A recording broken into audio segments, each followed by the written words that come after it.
What is up, everybody? I am NerdRage36, and as you can see, no pickups again. Freaking hours at work have been kind of like increasing lately. Weirdly enough, it took kind of a long time for hours to get back to a normal schedule after the holidays. I mean, we're almost halfway through the year, for crying out loud. Anyway, so I just haven't had a ton of time to really be doing a lot of pickups lately, although I did actually find a good amount of stuff while I was out today, but I want to save that for later. So, you know what this is. Yeah, I'm actually going to be doing another memories video. There were actually a bunch of stories that I just completely forgot I left out of my first one, and like I said, this is a fun topic, so I don't see any reason not to. So, video game memories, part 2. So, as I mentioned in my first memories video, that friend of mine that showed me Frogger and Spyro, well, he also showed me another game in the same series as one of the first games I ever played that I talked about in that first video, Nanosaur 2. I had no idea that existed. And you play as a pterosaur this time, so it's more like a flight combat game rather than an action platformer, but it's still really cool. And actually, it did have a physical release back in the day. It was PC only, although for one reason or another, I do not understand why, it's not on Steam. Not even the second game. Like, I would want both games, but for some reason, not even the second game is on Steam. Why? Just why? If there's anything that I can request of someone out there, if anyone has the capability of doing this, scoop up the rights to Nanosaur, do a basic 1080p upscaling, give them proper controller support, put them out on modern platforms, and make sure that both games in their entirety are on the disc and or cartridge. If you could do that, I would buy 20 copies of each. Nanosaur 1 and 2 HD. Give it to me now! But yeah, I never really played it myself. I mean, I watched him play it, but then, it was a memory from my childhood. That reminds me of even earlier in my childhood. I was 4 when I first played Nanosaur and MDK. So it was just, really random, but also really cool. So on the same subject as that friend of mine, he showed me another PC game back in the day. And that was Spore. And the game itself, it's pretty good. It's pretty good. But the thing we would always do, is just mess around, and I'm pretty sure everyone did this, but just mess around in the character creator. I swear that game sold itself on the customization alone. I wish more games had that level of in-depth character creation. And what's funny is that friend of mine and I, we're huge Tremors fans. Got the first 4 movies right there. And one time all we would do for the whole day was just try to recreate Graboids, Shriekers, and Ass Blasters in Spore. Try to figure out what parts would look the most accurate, because not everything looks exactly the same. I remember using the butterfly wings component to make the wings of an Ass Blaster. Oh my god, that's just one of the most entertaining things to a kid, or honestly to anyone, I think, nowadays. Just put out a super in-depth character creator like the one in Spore and just see what you can recreate. Again, some of my favorite movie monsters. Next up is another Jak and Daxter story. This time, it's the second game. And again, I never fully played this game growing up, but there was, I just mostly watched my brother. But there was a time when I finally had my own PS2. This was after I had gotten my PSP and started collecting again, or for the first time. But started gaming again and collecting for the first time. I got a PS2, and actually, that's a fun story in and of itself. There was a friend of mine in high school that sold me his PS2, but not just sold it. He traded it to me for $15 and a DVD player. I think he was trying to build a computer at the time, so he was thinking he could pawn off the DVD player. So why he didn't think of just pawning off the PS2, I don't know. I'm glad he didn't, though, because I still have that PS2 fat he gave me. So, lucky for me. But back to Jak and Daxter. Yeah, after I'd gotten that PS2, I started looking for the games that we had growing up, and one of them was the Jak series. And this is a pretty difficult game, to the point that the story that this is in relation to is I was sick in bed one day and just kind of like lousing about, and eventually I'm like, I'll just play Jak 2 for a bit. Like, I had been playing it up to that point, but one day I was just sick and couldn't really do anything else, and I beat it. I beat Jak 2 while I was sick in bed one day. And I think my brother was away in college at that time, so when I finally beat this game myself, I literally just phoned him up and told him about it, and yeah, it was kind of a big moment. And while we're on the subject of difficult games that my brother and I grew up playing, Star Wars Bounty Hunter, although I have it on GameCube right now, we originally had it on the PS2, although as many have pointed out, for Gen 6 multi-platform games, the PS2 is usually the weakest of them, so either get them on original Xbox, which is what I mostly do for Gen 6 multi-plats, or if they're not available on Xbox, get them on GameCube, which is why I have this here. And it's not like the PS2 doesn't have enough games to stand on its own. Oh, how many games does the PS2 have exclusively? So it really doesn't matter. I got Bounty Hunter on GameCube. But the funny thing is, we never... I don't think we ever really owned Bounty Hunter back in the day. But it was a game that we would constantly rent from Blockbuster. Yes, I'm old enough to have still gone to a Blockbuster. I've got other stories about that, but that'll be for a different video. But yeah, we freaking would rent Bounty Hunter constantly. And... The thing that, like, I still have yet to beat this game fully. I will probably dive into it later. But, yeah, like, beating Jak 2 for the first time on my own was a big deal. So, and this was many, many years ago now. But, but now I need to beat this on my own. I need to fill in that gap from my childhood. But no, Star Wars Bounty Hunter, it was just a really cool game, and even if it was hard, it was still the sort of game that, like, again, rent constantly. It didn't matter what else we were getting at Blockbuster. It would always be Star Wars Bounty Hunter on PS2. Next up, and the rest of these are all going to be high school and later on stories, but the one I want to talk about next is when I got my 3DS, and between playing through Kingdom Hearts up teen times and before Pokemon came out later that year, I needed something else to play. I needed something to do with my 3DS. And that was when I discovered my love for the Zelda series. Now, I was always hesitant to get into the Zelda series, and it was for a really kind of silly reason. And that is, I was always intimidated by open worlds. And I know what you're going to say, Ocarina of Time is not an open world game. One could argue it was an open world for the time that it originally came out back in the 90s. And even when I first played the 3DS game, there was not a ton of direction, at least for the first time I ever played it. I know this game like the back of my hand now. I've played it so many goddamn times. But it was just, like, it's worried me about getting lost, like, even for a game as simple as Ocarina of Time.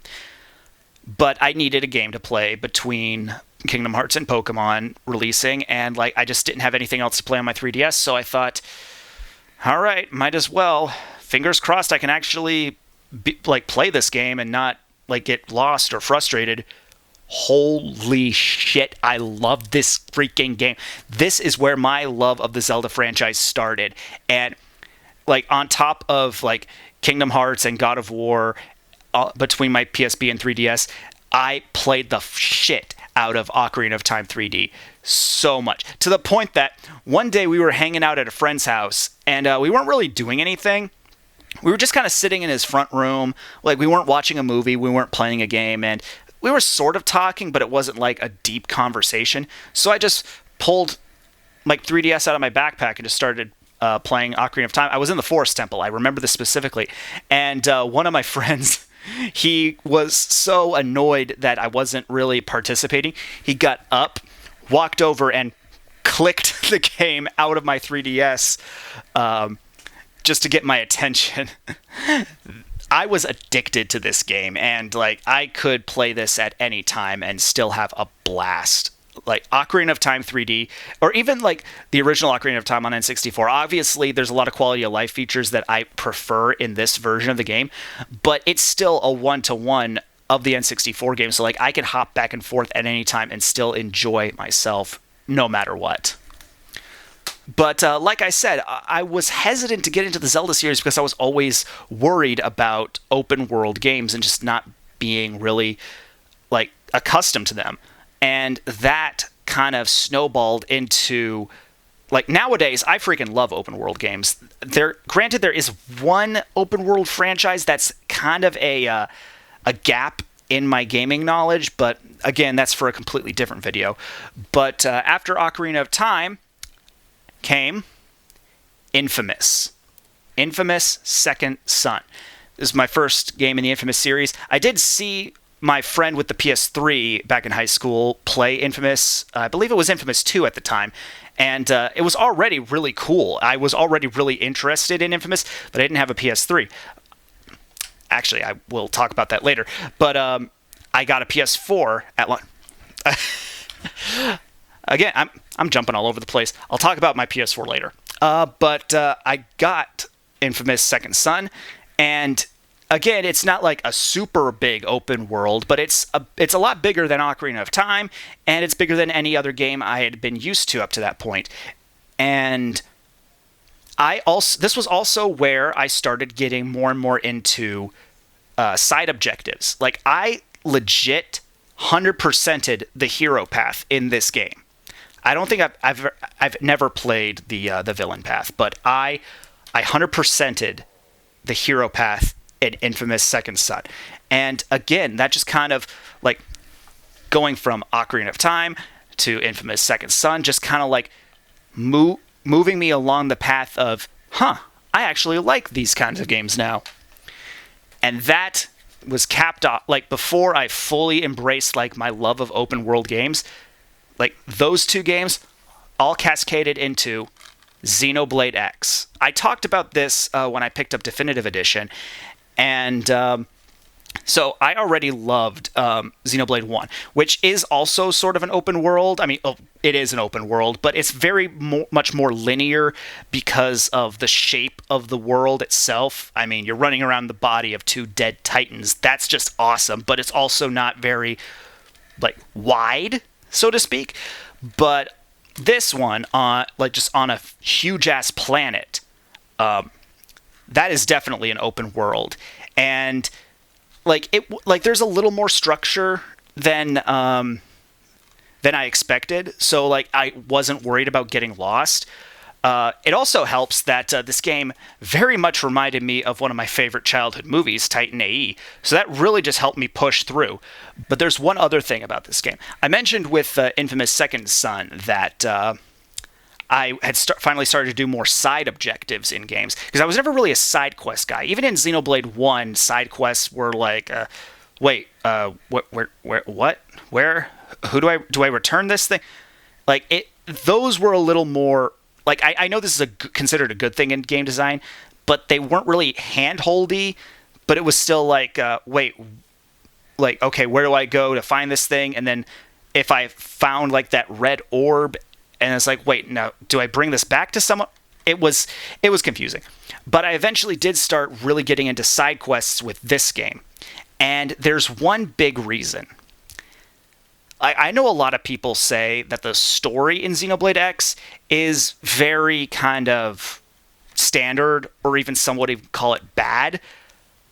But I think they're missing the forest for the trees, so to speak. And I'll explain that with an example.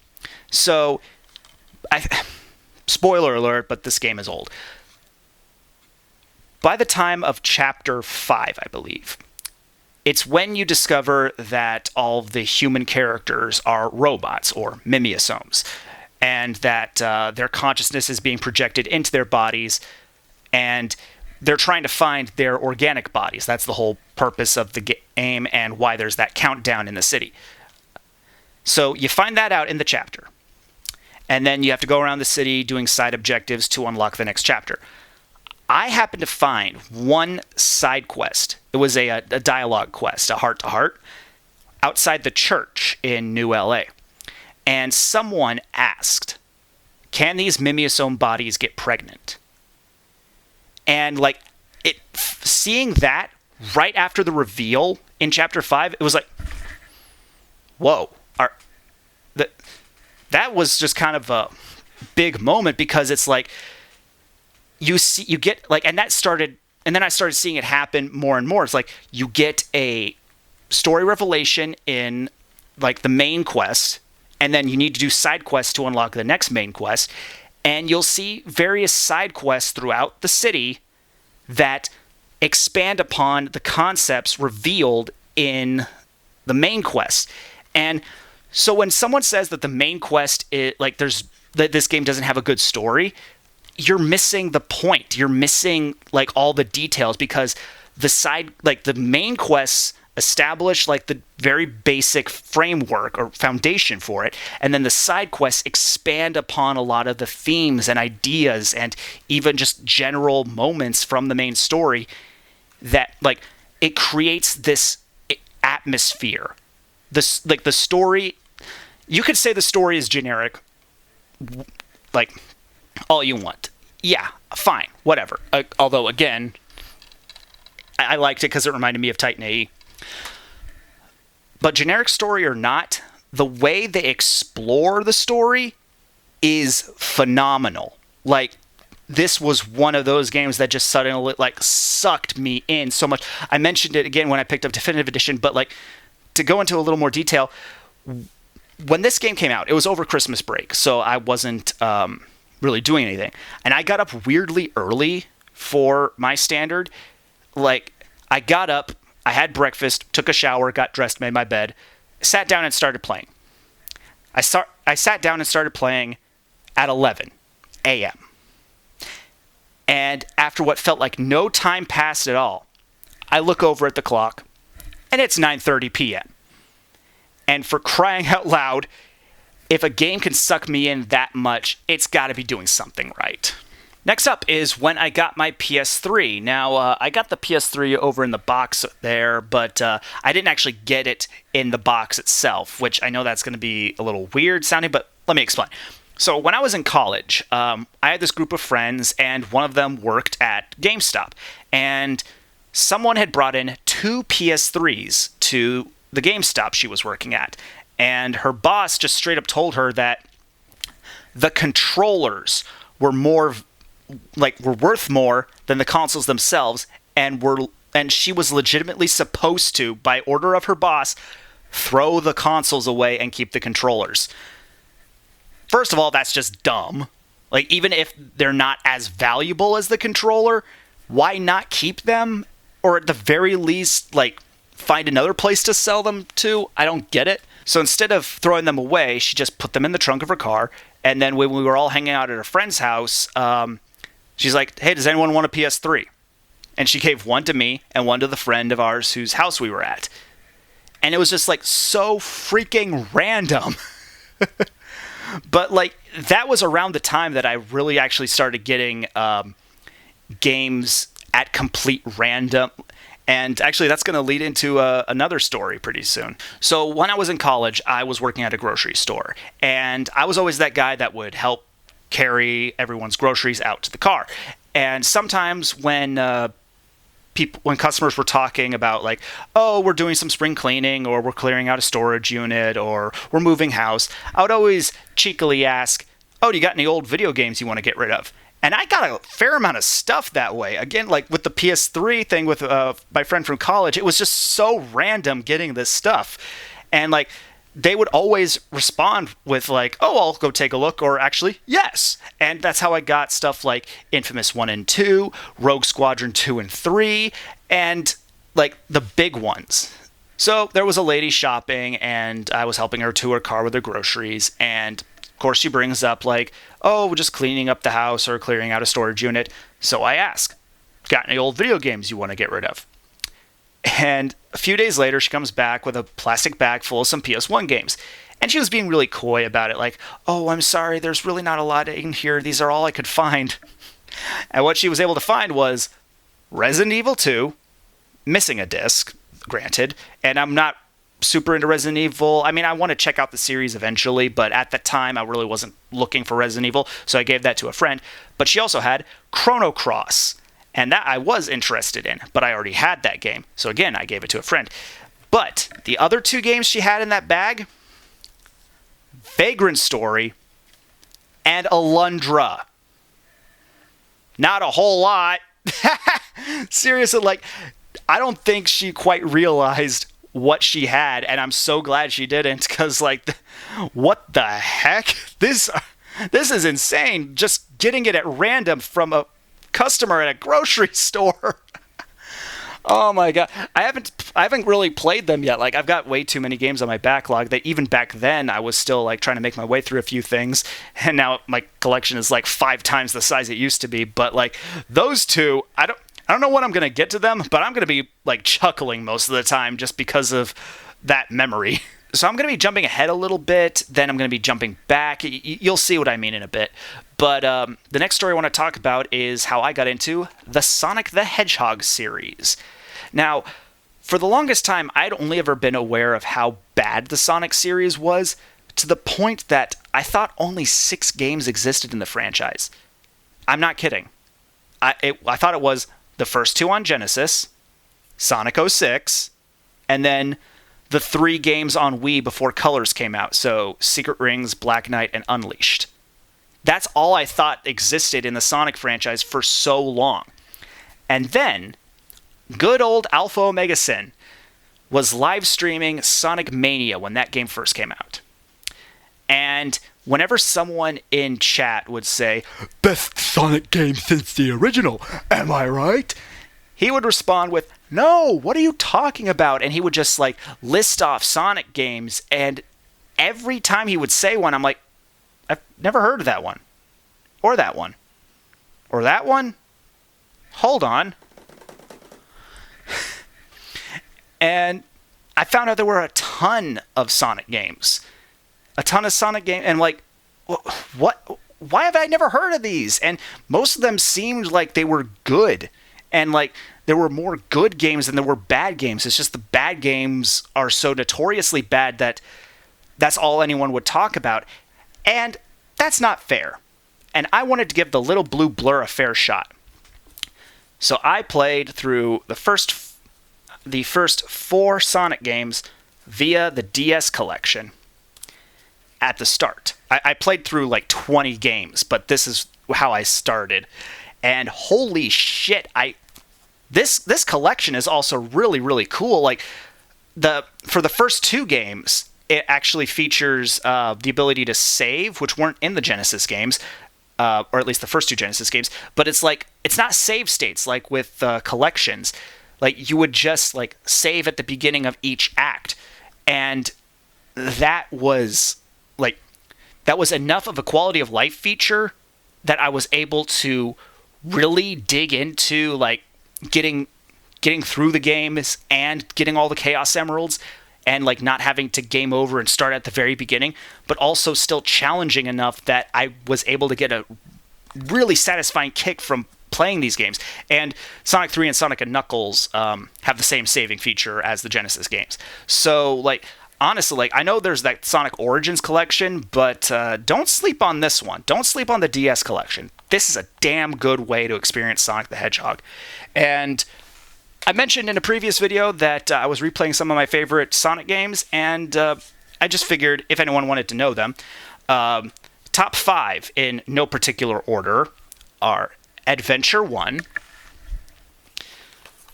the Rush games, Generations, and Lost World. Yeah, I know this game has some controversy behind it, particularly with like the Amazon pre-orders way back in the day, but I got this game used, and damn it, I like this game. I like this game a lot. And if I wanted to round it up to a top 7 Sonic games, kind of like the 7 Chaos Emeralds, number 6, like these two would be in a particular order. Number 6 would be Colors DS, and number 7 would be Rivals 1. Now, what I think is funny about me becoming a Sonic fan, on top of the fact that this isn't even that far back of a memory, this was in 2021, but then you realize that that was 4 frickin' years ago. Someone could have graduated high school or even college in the time between me becoming a Sonic fan and the present day. Like, holy shit. Hey, Dialga, you think you could slow the fuck down a little bit? I'm almost 30 and I already feel like an old man. But like I said, what's so funny about me becoming a Sonic fan in 2021 is that shortly thereafter, Sega announced Sonic Frontiers. And I have yet to play it, but it basically looked like the conglomeration of everything I liked in some of my favorite Sonic games, like the open hub areas from Sonic Adventure 1, the boost formula normal levels from Generations, the exploration, side quests, and material grinding from Rush Adventure, and the tighter controls and revamped combat systems similar to Sonic Lost World. Like, you took 4 out of my top 5 Sonic games, mashed them all together, and of course, everyone points this out, but like taking inspiration from Zelda Breath of the Wild, another game I really like, and made it all into one game. When that happened, like, this was my legit reaction.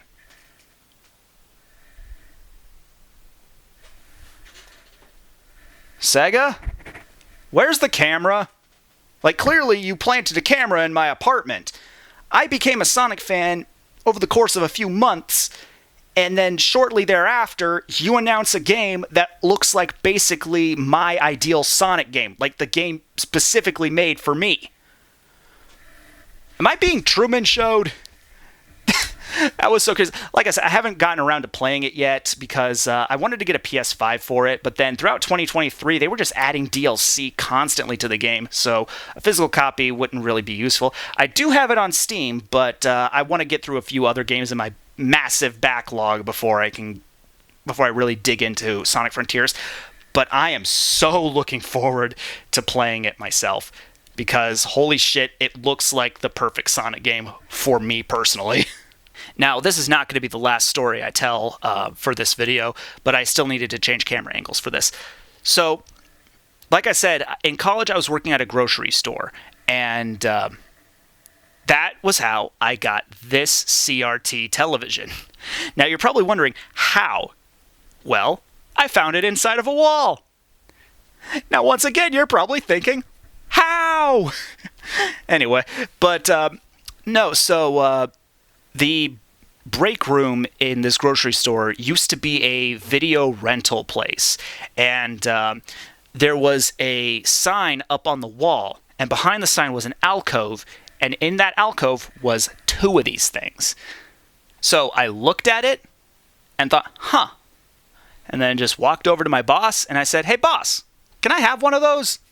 And he's like, as long as the construction people don't need it for anything. So I have a CRT. Got a coworker to help me bring it into my car. I drove it home, got it all set up, and played through the entire Spyro trilogy on this thing. And now every game from, I would say, the PS2 back is played on this baby. These are my Nintendo Switch and Breath of the Wild Special Edition. There are many like them, but these ones are mine. That was the exact joke I made when I first got my Nintendo Switch 8 years ago. Stop making me feel old! Is this because I said I liked Palkia's design better than yours? But yeah, like a lot of people, I got a Switch in 2017, but it was special to me because it was... Now, this was before I got the job at the grocery store, but I was bussing tables at a pizza place, and so I would gradually just put money down for the Switch and Breath of the Wild, like from tip money. Like I like was building up some funds, and eventually I got it. I got it at launch, and it was a huge deal. Like buying a console with money I earned myself. That's something special. And I know a lot of people like say that the launch model Switch is probably the worst one, but I don't know. Mine is still kind of trucking along here. Like I played Tears of the Kingdom on this thing, and I didn't face any of the problems a lot of people were talking about. I mean, for crying out loud, like Pokemon Scarlet and Violet, like, yeah, I experienced some of the obvious like frame rate issues, but none of those horrendous glitches that people were talking about at the beginning. And like, I think the only time I ever faced any real issue with my Switch was one time in Xenoblade 2, I clipped into a solid object, and when I was playing Mario Odyssey, I was experiencing some heating issues. I had to play with it right next to a fan, or with a fan right behind it, but nothing, no hard crashes, and no horrifying, like, graphical fuck-ups. Like, I don't know, either I'm just lucky, or my Switch is built different. But yeah, even if I were to eventually upgrade to a Switch 2, or even if I just got an OLED Switch for the better battery life and ventilation, this thing still means a lot to me. Like, kind of along the same lines as my PSP up there. Probably not the same thing. I wouldn't put it in a picture frame, but I'd probably like maybe set up a shelf next to my PSP up there and just prop up my original Switch right next to it, because it just means a lot to me. Sentimental stuff. And finally, I brought it up before, but my PS4. This is my original PS4, and this is the box that it came in. And this is a little different than all the other consoles that I've acquired. I didn't get them as a gift. I didn't spend birthday or Christmas money on it. I didn't even buy it with money from a job. But it's still a fun story. So during high school, my parents would give me $5 a day for just food and stuff. So like lunch and snacks and whatever. And at my school, a slice of pizza was $2.50. And I had a teacher that would sell snacks and drinks in his room, and a can of soda was 50 cents. So I would always come home with about $2 in change. Maybe $1 if I bought a muffin earlier that day, which, quick side note, hey Costco, please bring back the jumbo muffins. You're not pretentious enough to get away with the artisanal muffins you've been trying to push. You're Costco, for crying out loud. So I would always come home with like $1 or $2 in change. And then after a year or two, I acquired enough money to buy a PS4. Now here's where it gets funny. Being the dumbass that I was when I was 17 years old, when the PS4 was brand new, I didn't realize I could go to the bank and exchange single bills for bigger bills. So I walked into Best Buy with $400 in ones. Yes, and I do feel sorry for the employees that had to count the money. I think I even had to just walk around the store for a while they were making sure that I actually had $400 plus tax on hand. But the thing I would feel the most sorry for regarding the Best Buy employees there is, just imagine it's like the launch day of the PS4, or the launch weekend at least, and some 17-year-old kid, and I didn't have a beard at that time. Like, I could grow facial hair when I was 17, but school dress code and whatnot. But just imagine some 17-year-old kid walks into the Best Buy with $400 in ones. There is some poor bastard out there that thought I was a male stripper. And that's what makes getting my PS4 so freaking funny. But yeah, those are a bunch of stories that I, for some reason, just forgot about in my first memories video. Though granted, having all the stories in one video would have made it super long. This one's probably going to be longer than my original, who knows. But yeah, it's just some more stuff I wanted to share with you guys. And yeah, I know a few of those stories were from relatively recently, like, 2021, 2017. But then you think about just how many years it's been since those two particular years, and you don't even think about it that way. It's like, what the fuck? But yeah, just more memories videos. Like, Feel free to share some of yours in the comments, make a response video. Let's just have fun. YouTube's supposed to be fun. With all that, I am NerdRage36, and I'll see you later.